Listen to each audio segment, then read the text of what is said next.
மீன ராசி அன்பர்கள், உங்களுக்கு இந்த மே மாதம் எப்படி இருக்குது அப்படின்னா, 7 நாட்டு சனியினுடைய மத்தியம பகுதியில் இருக்கீங்க. ஜென்ம சனியில் இருக்கீங்க.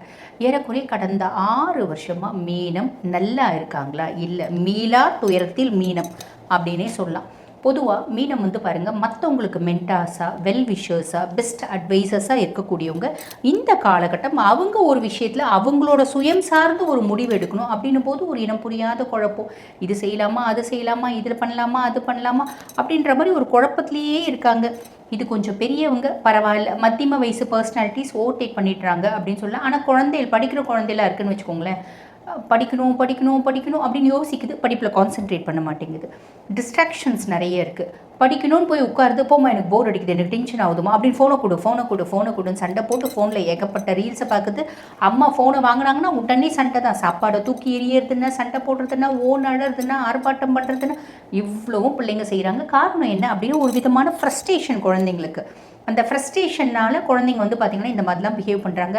அதுக்கும் மேலே சுயஸ்தானத்தில் செவ்வாய் வேற வந்து உட்காந்துட்டுருக்கார். நம்ம 2 வார்த்தை பேசினா அதுங்க 200 வார்த்தை பேசுங்க. நம்ம சாதாரணமாக அமைதியாக இருமா, ஏமா கத்துற, என்னம்மா பண்ணிட்டேன்னா, ஏன் இப்படி பண்ணுற, அது பண்ணுற, இது பண்ணுறேன்னு அப்படி பயங்கரமாக சண்டை. இதில் அப்பா தப்பிச்சிடுறாரு, அம்மா தான் பாவம் மாட்டிக்கிறாங்க.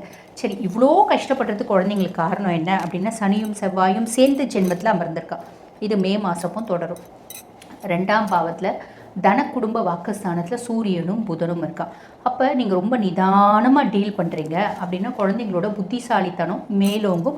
குழந்தைங்க ஓரளவுக்கு படிச்சுடுவாங்க. ஐயோ, உன்னை நம்பி நான் இத்தனை 2 வருஷமாக நீட் படிக்க வைக்கிறனே, அந்த செலவு பண்ணுறேனே, இந்த செலவு பண்ணுறேனே, காலேஜுக்கு இவ்வளோ ஃபீஸ் கட்டினே, படிக்க மாட்டேன்டே, அடிப்பாவி அடப்பாவி அப்படின்ற மாதிரி தான் நம்ம திட்டணும். அப்படின்னா இந்த சூரியனும் புதனும் ஆக்டிவேட்டே ஆக மாட்டாங்க. செவ்வாயும் சனியும் தான் சூப்பராக வந்து பார்த்திங்கன்னா வேலையை செய்வாங்க. ஆக அமைதியாக இருந்து குழந்தைங்க, சரிம்மா படிக்க பிடிக்கலையே விடுமா, நீ எடுத்து வச்சுட்டு டிவி பார்க்கணுமா பாருமா, ஃபோன் பார்க்கணுமா இன்னும் 1 மணி நேரம் கூட பாரு, அவங்களோட தலையெழுத்து நம்ம என்ன பண்ண முடியும் அப்படின்ற மாதிரி நம்ம விட்டு கொடுக்குறோம், நிதானமாக டீல் பண்ணுறோம் அப்படின்னா ஏதோ பாஸ் ஆகிட்டு வருவாங்க பிள்ளைங்க. ஞாபகம் வச்சுக்கோங்க.